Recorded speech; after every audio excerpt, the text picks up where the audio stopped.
Hi అండి. అందరూ బాగుండాలని కోరుకుంటూ థంబ్‌నెయిల్ చూసారు కదా! అమెరికాలో ఉండే హెచ్-1బీ ఎంప్లాయీస్ దోపిడీకి గురవుతున్నారా? ఎలా? ఈ విషయం గురించి క్లుప్తంగా మాట్లాడుకునే ముందు ఒక చిన్న రిక్వెస్ట్ అండి. మీరు ఈ వీడియో చూస్తుంటే గనక దయచేసి ఒక లైక్ చేయండి, షేర్ చేయండి, తప్పకుండా సబ్స్క్రైబ్ అయితే చేసుకోండి. ఇప్పుడు అసలు విషయం గురించి మాట్లాడుకుందాం.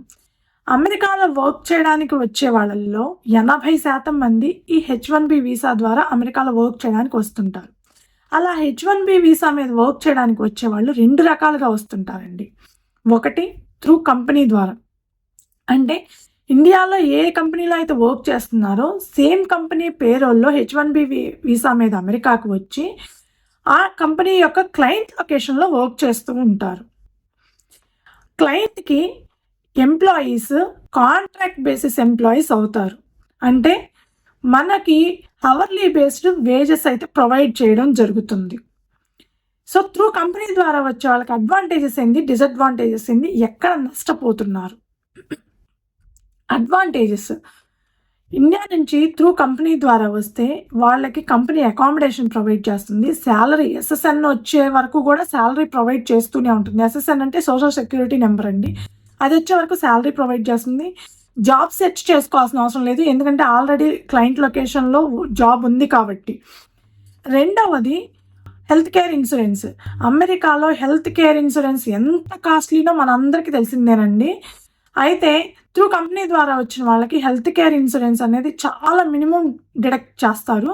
అన్నీ కవర్ అవుతాయండి. డెంటల్, విజన్ అన్నీ కవర్ అవుతాయి. అదొక అడ్వాంటేజ్. మూడవది లీవ్స్. సిక్ లీవ్స్ అయినా లేదంటే వెకేషన్ లీవ్స్ అయినా తీసుకోవచ్చు.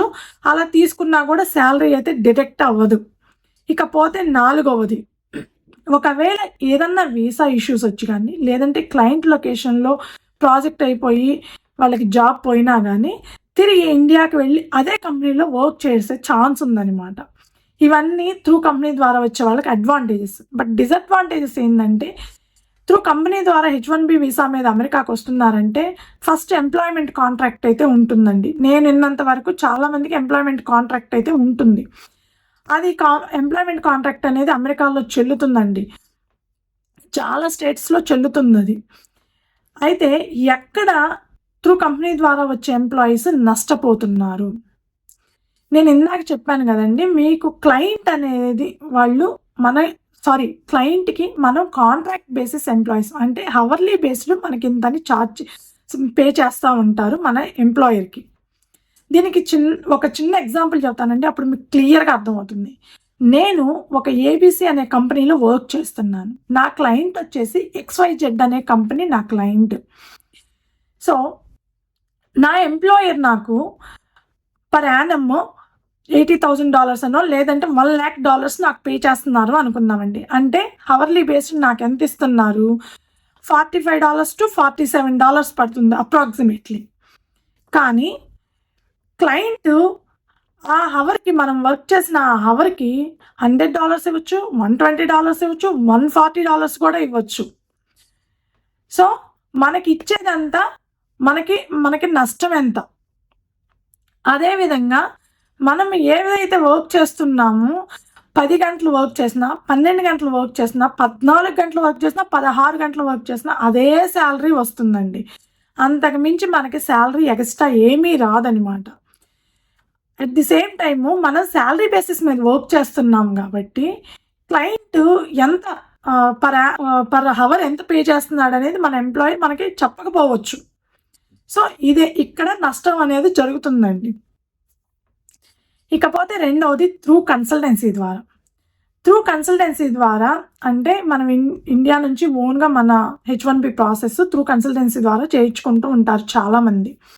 అలా చేయించుకున్నప్పుడు ఇక్కడ 2 పాయింట్స్ ఉన్నాయండి త్రూ కన్సల్టెన్సీ ద్వారా. అంటే జెన్యూన్ కన్సల్టెన్సీ అయితే వాళ్ళకి డైరెక్ట్ క్లయింట్స్ అనేవాళ్ళు ఉంటారండి. వాళ్ళకి నెంబర్ ఆఫ్ ఎంప్లాయీస్ కూడా ఎక్కువగానే ఉంటుంటారు, క్లయింట్స్ కూడా ఎక్కువగా ఉంటారు, direct clients. So through consultancy ద్వారా వస్తే అడ్వాంటేజెస్ ఏంది, డిసడ్వాంటేజెస్ ఏంది, ఎక్కడ నష్టపోతున్నారు? అడ్వాంటేజెస్ అనేవి చాలా తక్కువ అండి. ఎందుకంటే మనకి జెన్యూన్ కన్సల్టెన్సీస్ అయితే అకామిడేషన్ ప్రొవైడ్ చేస్తాయండి. మనం క్లయింట్ లొకేషన్లో వర్క్ చేయడం స్టార్ట్ చేసే వరకు మనకి అకామిడేషన్ ప్రొవైడ్ చేస్తాయి. అప్పటి వరకు మనకి కొంత ఎక్స్పెన్సెస్కి అమౌంట్ అనేది ఇవ్వడం జరుగుతుంది. సో ఇలాంటివన్నీ అడ్వాంటేజెస్ అనమాట. జెన్యూన్ కన్సల్టెన్సీస్ అయితే ఇలా చేస్తూ ఉంటాయి. డిసడ్వాంటేజెస్ ఏంటంటే, మనము క్లయింట్ లొకేషన్లో వర్క్ చేస్తున్నామంటే ఇందాక చెప్పినట్టు మనం contract basis employees. So even కన్సల్టెన్సీకైనా సరే మనం కైండ్ ఆఫ్ కాంట్రాక్ట్ బేసిస్ ఎంప్లాయీస్మే అవుతాము. ఎందుకనంటే మెయిన్ డిసడ్వాంటేజ్ ఏంటంటే హెల్త్ కేర్ ఇన్సూరెన్స్. మనం చాలా పెద్ద మొత్తంలో హెల్త్ కేర్ ఇన్సూరెన్స్ అయితే పే చేయాల్సి ఉంటుంది. ఎందుకంటే కన్సల్టెన్సీలో వర్క్ చేసే ఎంప్లాయీస్ మీద బేస్ చేసుకొని మనకి హెల్త్ కేర్ ఇన్సూరెన్స్ అనేది ప్రొవైడ్ చేయడం జరుగుతుంది. సో ఇది పెద్ద మొత్తంలో ఉంటుంది, చాలా ఎక్కువ మొత్తంలో మనం పే చేయాల్సి ఉంటుంది అన్నీ కవర్ అవ్వాలంటే. రెండవది లీవ్స్. మనకి ఎలాంటి లీవ్స్ ఉండవండి. కన్సల్టెన్సీ ద్వారా వర్క్ చేసే వాళ్ళకి మ్యాక్సిమం ఎలాంటి లీవ్స్ అనేవి ఉండవు. మూడవది, మనం ఏదైనా ఒకవేళ సిక్ లీవ్ పెట్టినా లేదంటే ఏదైనా వెకేషన్కి వెళ్ళి లీవ్ పెట్టినా మనం పని చేసిన రోజులకి మాత్రమే మనకి శాలరీ వస్తుంది. అంతే తప్ప మనము ఒక సిక్ లీవ్ పెట్టి మాకు శాలరీ ఇవ్వండి అంటే ఇవ్వరు. మనం ఎన్ని రోజులకైతే పని చేసామో అన్ని రోజులకు మాత్రమే మనకి శాలరీ ఇవ్వడం జరుగుతుంది. మీరు ఎన్ని గంటలు వర్క్ చేసినా అదే 8 అవర్స్కి ఇవ్వడం జరుగుతుంది. ఇవన్నీ త్రూ కన్సల్టెన్సీ ద్వారా ఉండే డిసడ్వాంటేజెస్. ఎక్కడ నష్టపోతున్నారు అని అంటే, సేమ్ ఇందాక చెప్పినట్టు మనకి పర్చేజ్ ఆర్డర్ కానీ, అంటే క్లయింట్కి కంపెనీకి మధ్యలో అగ్రిమెంట్స్ జరుగుతుంటాయండి. పర్చేజ్ ఆర్డర్స్, SOW ఇట్లాంటివి జరుగుతూ ఉంటాయి. వాటిల్లో హవర్లీ బేస్డ్ మనకి క్లయింట్ ఎంత పే చేస్తున్నాడు మనకి అనేది మెన్షన్ చేయడం జరుగుతుంది. అవి చాలా వరకు ఎంప్లాయర్స్ చూపించరు. ఎంత పే చేస్తున్నారు, ఎంత అని రఫ్గా చెప్పేస్తూ ఉంటారు, కానీ ఎంత పే చేస్తున్నారు అనేది మనకు తెలియదు. చాలా వరకు కొన్ని కన్సల్టెన్సీస్ అయితే ఫస్ట్ 1 year శాలరీ బేస్ ఇవ్వడం జరుగుతుంది. ఆ తర్వాత పర్సంటేజెస్ వైజ్ వెళ్ళడం జరుగుతుంది అనమాట. కొన్ని జెన్యూన్ కన్సల్టెన్సీస్ అయితే డైరెక్ట్గా పర్సంటేజెస్ వైజ్ తీసుకోవడం జరుగుతుందనమాట. అక్కడ కూడా మనకి పర్చేజ్ ఆర్డర్ చూపించారు కాబట్టి మనం వాళ్ళని నమ్మాల్సిందే తప్ప గుడ్డిగా మనకంటూ ఏమీ ప్రూఫ్ ఉండదు ఎంత ఇస్తున్నారు ఏంటి అనేది. సో ఇలా కొంత డ్యామేజ్ అయితే జరుగుతుందండి. ఇకపోతే రెండవది త్రూ కన్సల్టెన్సీ ద్వారా వస్తే ఇంకొకటి ఏంటంటే ప్రాసెస్, మనం అమెరికాకు వచ్చిన తర్వాత జాబ్ సెర్చ్ చేసుకోవడం. అలా జాబ్ సెర్చ్ చేసుకొని మనం ఏదైనా కంపెనీలో సెలెక్ట్ అయ్యి మనం ఒక క్లయింట్ లొకేషన్ అంటే మనకు దొరికిందంటే, ఇక్కడ ఎలా ఉంటుందంటే అండి, యూఎస్లో కంపెనీస్ అన్ని కన్సల్టెన్సీస్కి ఇండియాలో మాదిరిగా ఒక 10 కన్సల్టెన్సీస్కి వాళ్ళ రిక్రూట్మెంట్ని షేర్ చేయవండి. ఏదో ఒక కన్సల్టెన్సీకి వాళ్ళ రిక్రూట్మెంట్స్ మొత్తాన్ని ఏవైతే వేకెన్సీస్ ఉన్నాయో అవన్నీ రిక్రూట్మెంట్ మొత్తం షేర్ చేస్తుంది. షేర్ చేస్తుంది. సో అది ఫస్ట్ లేయర్. క్లయింట్ తర్వాత వచ్చి ఫస్ట్ లేయర్. ఆ తర్వాత ఆ కన్సల్టెన్సీ ఇంకా దాని కింద ఇంకొక 3-4 కన్సల్టెన్సీస్కి ఆ రిక్వైర్మెంట్స్ షేర్ చేస్తూ ఉంటుంది. సో మనం ఒకవేళ సెలెక్ట్ అయినా మన ఎంప్లాయర్, తర్వాత 2వ లేయర్, తర్వాత 3వ లేయర్, ఆ తర్వాత క్లయింట్ ఉంటారు. అంటే మధ్యలో మినిమం 3-4 లేయర్స్ ఉండే ఛాన్స్ ఉంది. తక్కువ అంటే 2-3 లేయర్స్ కూడా ఉంటాయండి. మ్యాక్సిమం అంటే 4-5 లేయర్స్ కూడా ఉండే ఛాన్స్ ఉంది. అంటే మిడిల్ వెండర్స్ చాలా ఎక్కువ స్థాయిలో ఉంటారు. అప్పుడు క్లయింట్ ఎంత ప్రొవైడ్ చేస్తున్నాడు అనేది మన ఎంప్లాయర్కే తక్కువ వస్తుంది, వాళ్ళు మనకిచ్చేది ఇంకా తక్కువ ఉండొచ్చు. సో ఇలా మిడిల్ లేయర్స్ అందరూ కొంత తీసేయంగా మనకి వాళ్ళందరూ ఐస్ ముక్క కరిగిపోయింది కదండి. ఐస్ ముక్క కరిగిపోయినాక లాస్ట్లో తడి ఉంటుందా, ఆ తడి మనకి ఇస్తారనమాట. అలా చాలా వరకు నష్టం జరుగుతుందనమాట. అయితే సేమ్ త్రూ కన్సల్టెన్సీ ద్వారా మీరు ఎన్ని గంటలన్నా పని చేయండి, అదే శాలరీ ఇవ్వడం అయితే జరుగుతుంది. లేదంటే ఎక్స్ట్రా ఓటీల కింద కానీ అట్లా ఏమి ఇవ్వడం జరగదనమాట. సో మీరు ఎన్ని గంటలు అయితే పనిచేశారో, ఎన్ని రోజులు అయితే పనిచేశారో అన్ని రోజులకు మాత్రమే ఇవ్వడం జరుగుతుందనమాట. మీ వర్క్ మీరు ప్రాపర్గా చెయ్యండి, మీ వర్క్ ఇది ఫినిష్ చేయండి అని అంటారు.